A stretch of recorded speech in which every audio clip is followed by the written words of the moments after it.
What's up, guys? In my last video, the one on this tank, actually it hasn't been released yet, but I'm going to release it, or I'm planning on releasing it before this video. I talked about using Siamese algae eaters to eradicate blackbeard algae, and so today we're going to be doing that with this tank. So I recently cleaned out the canister filter. It was probably the most disgusting filter I've ever had to clean. I just forgot to clean it basically for a while, and when I first bought a few of the filters that I have, they're the big canisters, I didn't have all the media that I wanted, so I kind of temporarily set it up, telling myself that I'd properly set it up, in a month or two when I had, more money to just buy whatever I wanted, media-wise and, filter pad-wise, all that stuff.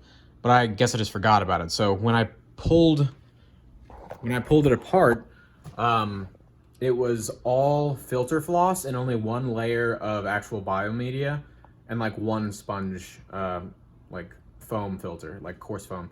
But all of the fine filter pads had disintegrated basically, and they were just, it was all mulm. It was disgusting.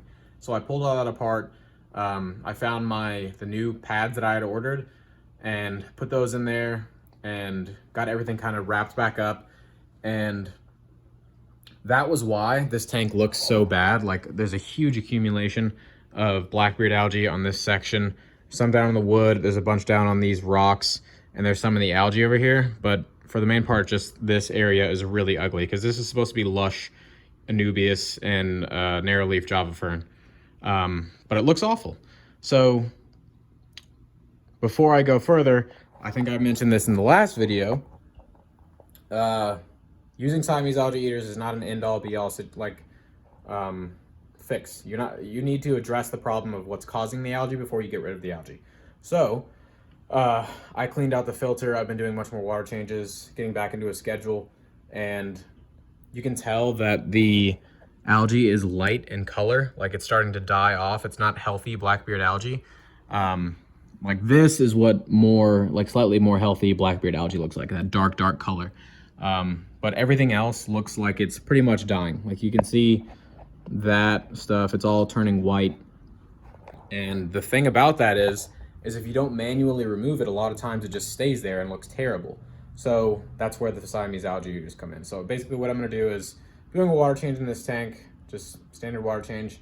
It's that time of week. And once I'm done with that, I'm gonna do a water change in the 55 gallon, drain the whole tank so that I can catch the Siamese algae eaters, and then I'm gonna add those guys to this tank. And then I'm gonna film again in like a week or two from now and show you guys that there's literally no blackbeard algae in the tank, that they've taken care of it. All right, so we're post water change on the 75 gallon. Basically, not much has changed.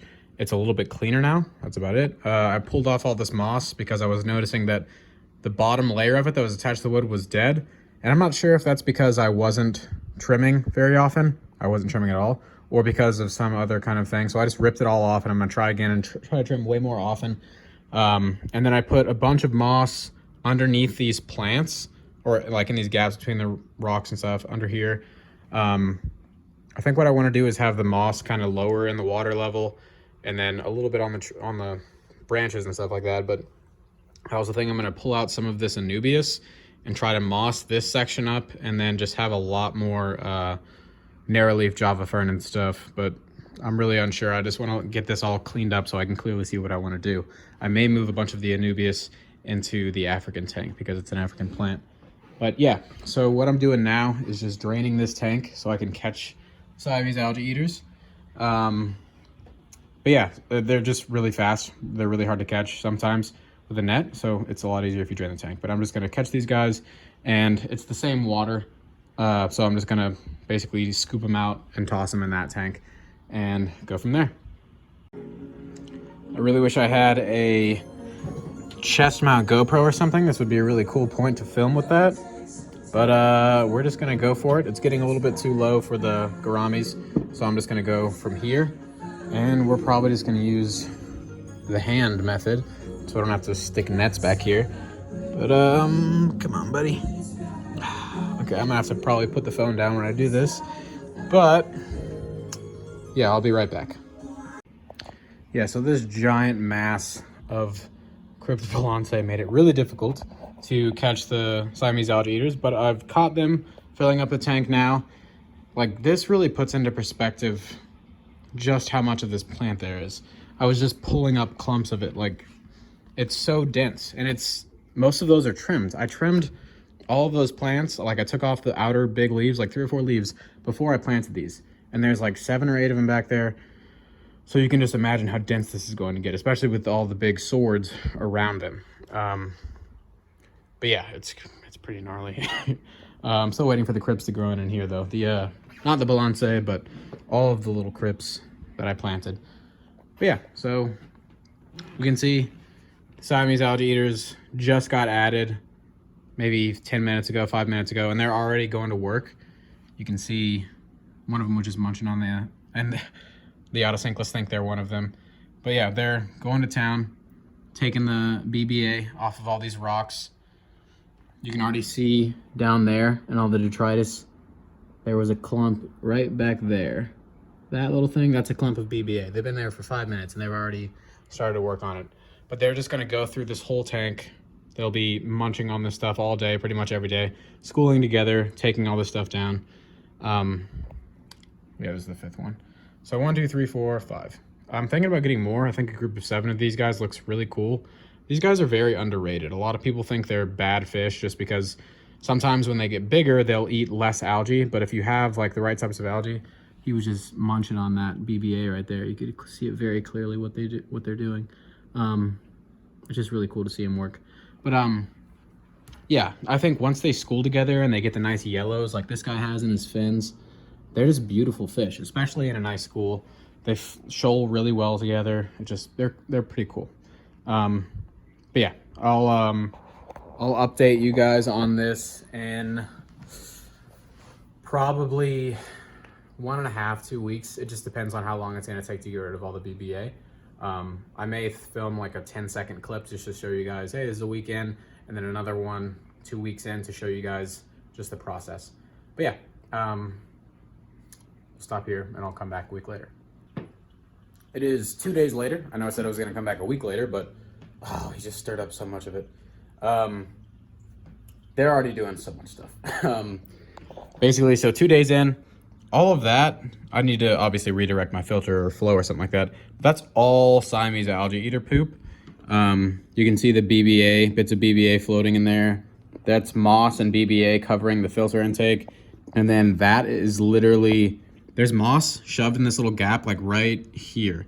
That's all BBA. It's all collecting over there. So like I said, obviously I need to redirect the flow of my filters to make sure that dead spot gets cleaned up. But yeah, it's pretty wild what they've been doing. You can already tell a little bit in here that this is cleaned up. There's a lot more green in this section. Not as much on the rocks, maybe on that rock. Definitely up here. There used to be a bunch of BBA up here.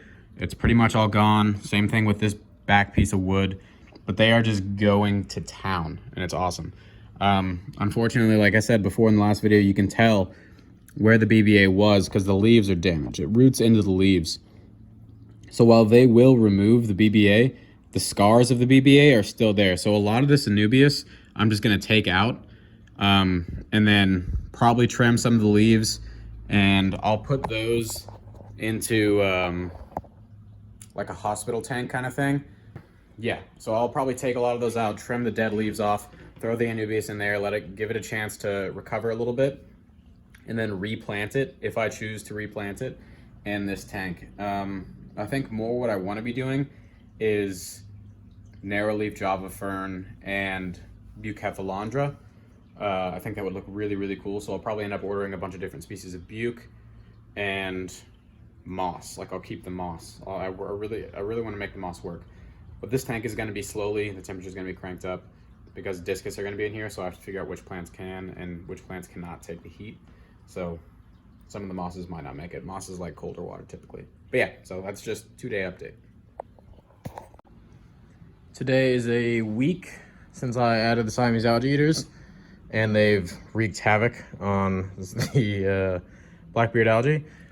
Most of these leaves back there were covered. Like, it's just crazy how much work they do. All the wood is clean now, except for a little bit down there and here. All of this was good. Most of these plants are pretty much clean. All of the narrow leaf Java fern for the most part is clean.